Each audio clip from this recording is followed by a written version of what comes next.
Assalamu Walaikum. Hello friends, how are you? Welcome back to my another video. In this video, I am going to show you how to hide text box lines in InDesign. Let's get started.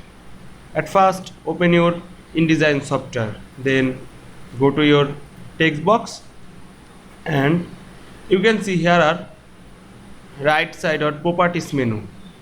Then select or click the text box and here are the stock option or text box. Then click this and click here, okay, and then select none.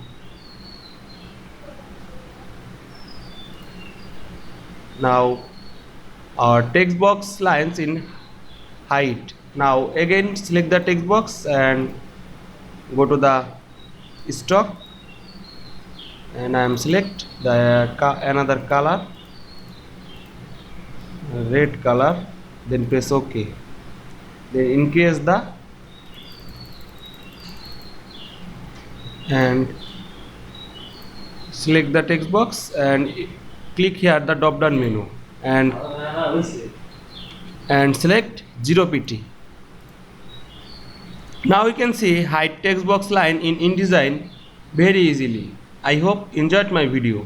Please like, comment, share and subscribe my channel. Thanks for watching.